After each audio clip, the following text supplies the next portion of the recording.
Welcome to the Set to Lead podcast, the online mentoring platform for emerging and current leaders. My name is Marianne Samdi, leadership coach and talent development expert, and I will be your host. Welcome to the show, Karen. Thank you. I'm really happy to be here. I'm happy you're here too.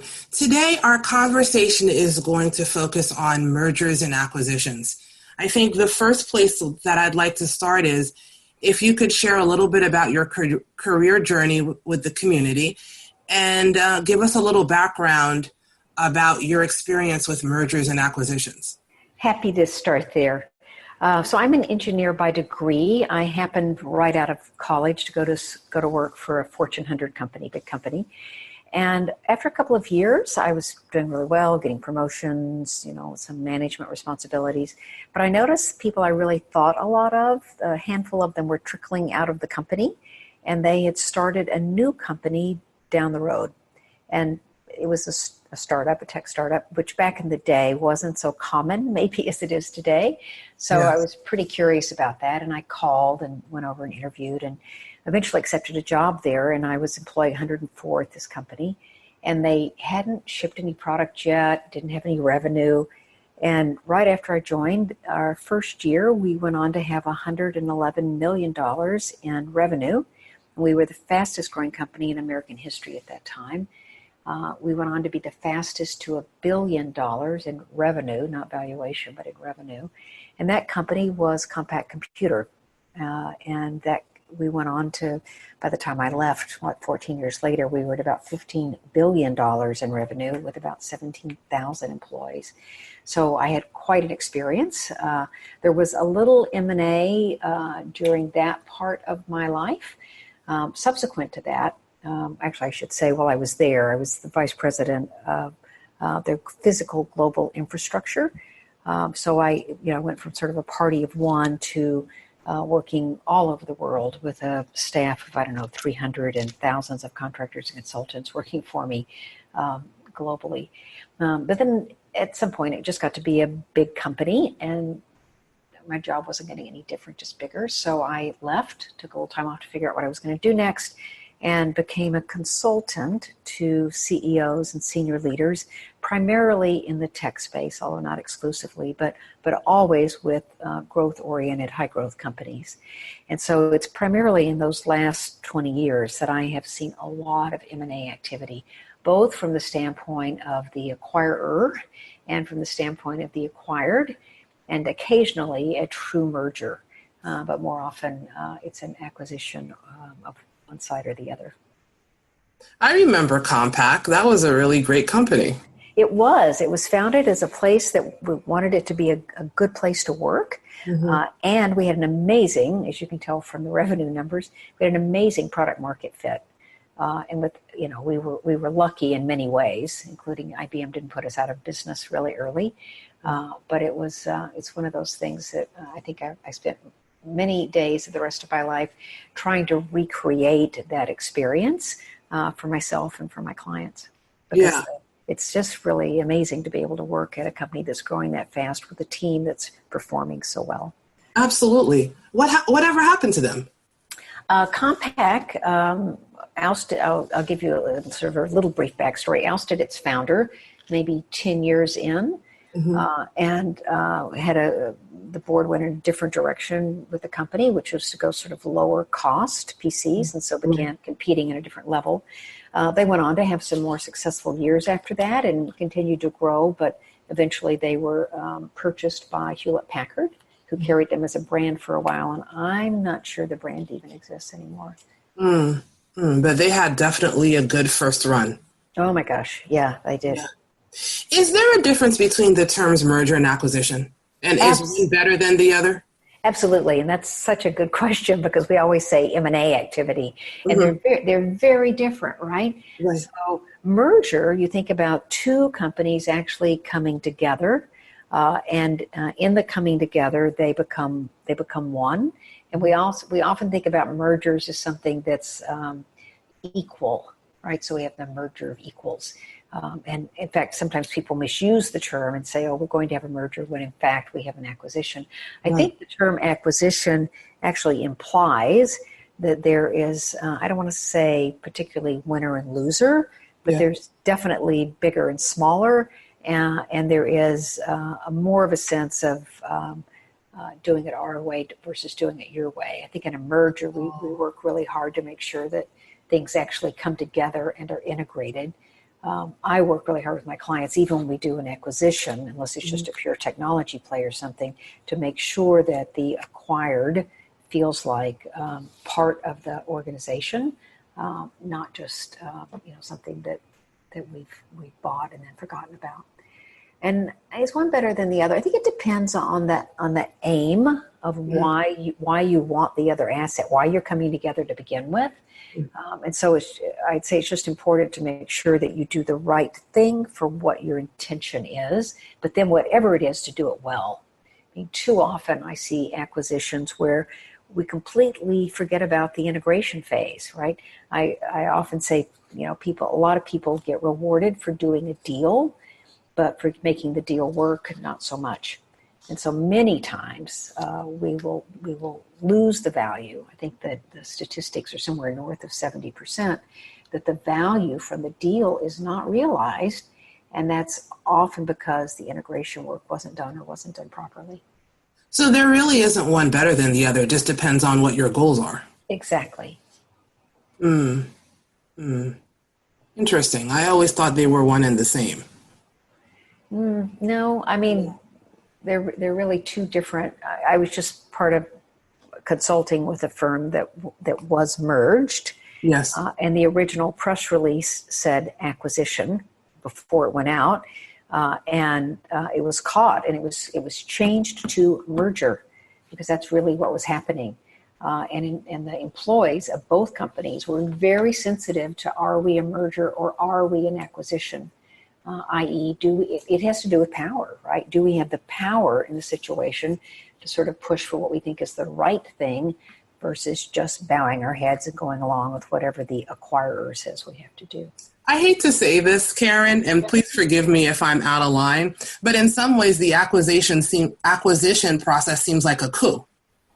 It can be seen that way for sure if it's not handled well, right? It's like, now instead of sort of a welcome to the family or a welcome to the neighborhood or something like that, it's more of a we own you now, right? I mean, it can be done that way. Yeah. And it's like do your work out and then we're done with you, or we just wanted your technology and you're along for the ride for 12 months or something. Yeah. So I think in either play, employees have a lot of questions about, what does this mean to me? Right. And the sooner you can answer those, the better. And we can talk more about that later. But in an acquisition in particular, it's important to answer those questions early. Right. Do you think you need a large M&A team to make a merger successful? I think you need an integration team.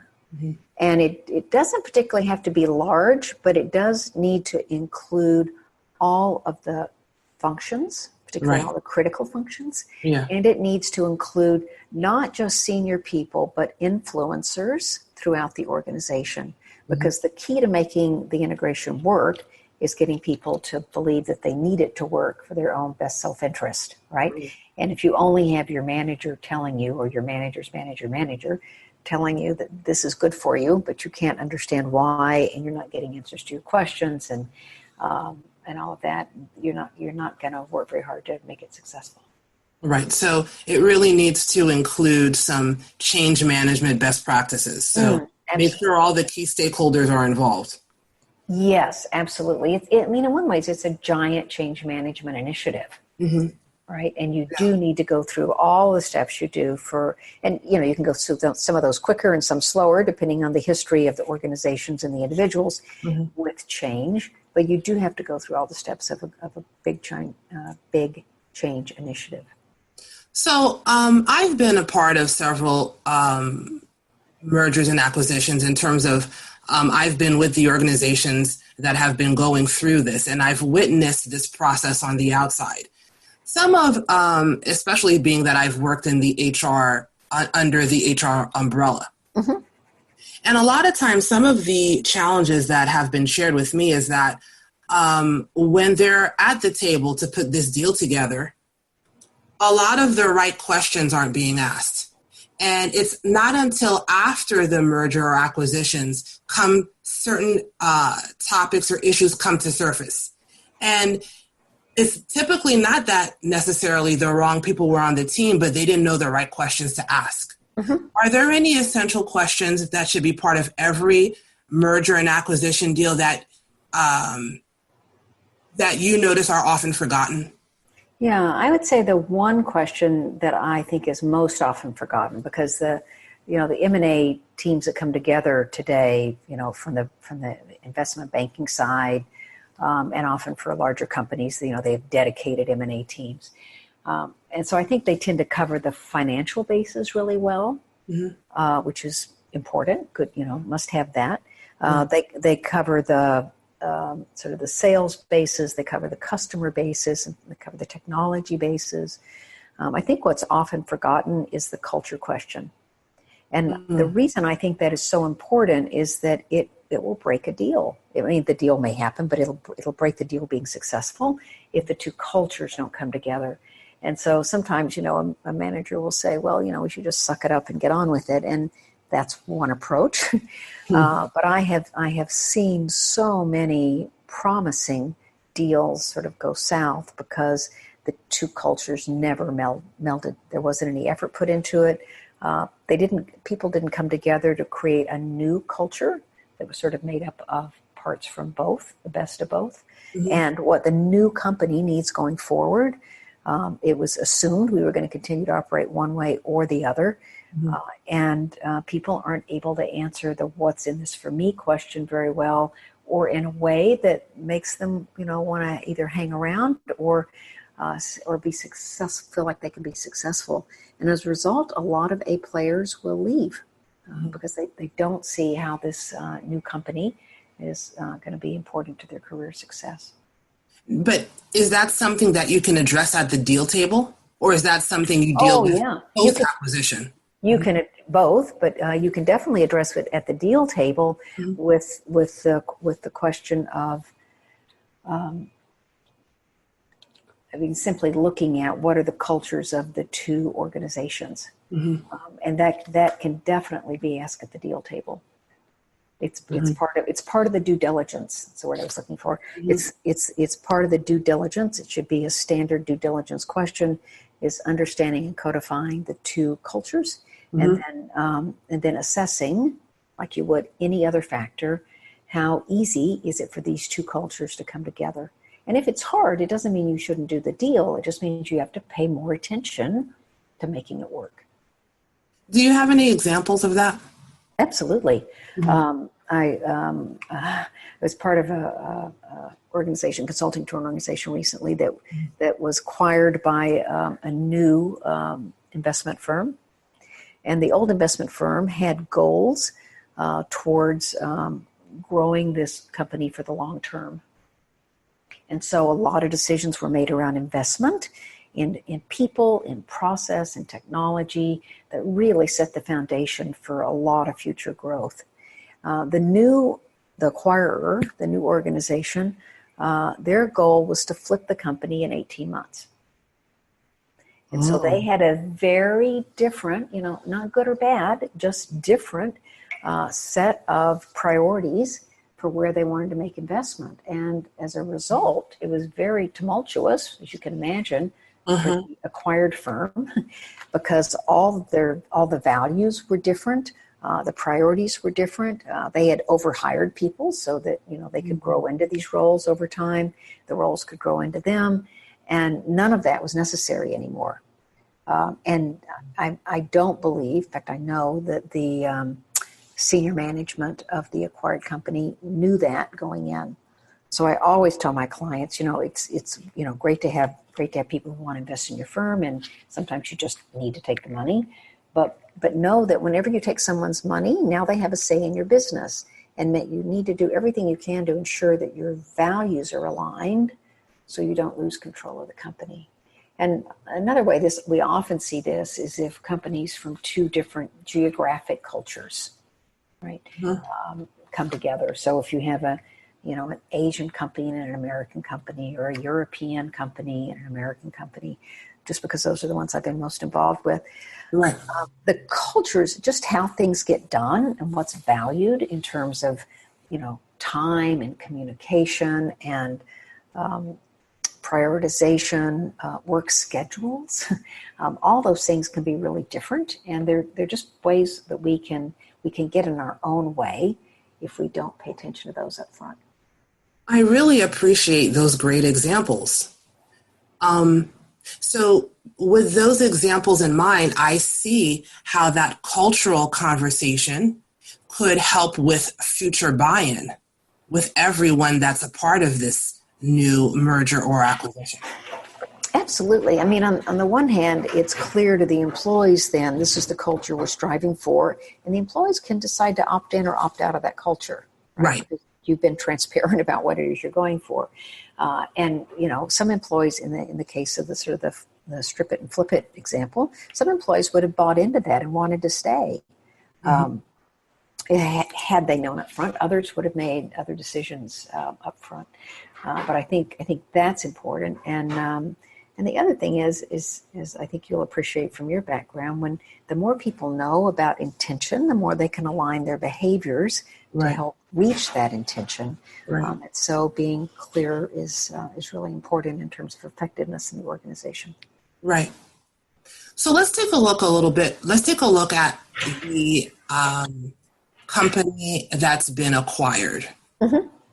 How does the senior organization develop a clear message about the new company strategy that the new business unit or company will embrace and execute? Are there any tactical strategies that can be implemented to make that part easier? Yeah. Well, first, as you say, it's just awareness of this, right? You need to do something. Mm-hmm. And so I think it's incumbent on the new business to make sure that the acquired understand the goals of the acquisition, right? So why you were acquired, what the hope is for the future, how the new business plays into the success, how the acquired unit plays into the success of the company overall, mm-hmm. And then what the integration looks like.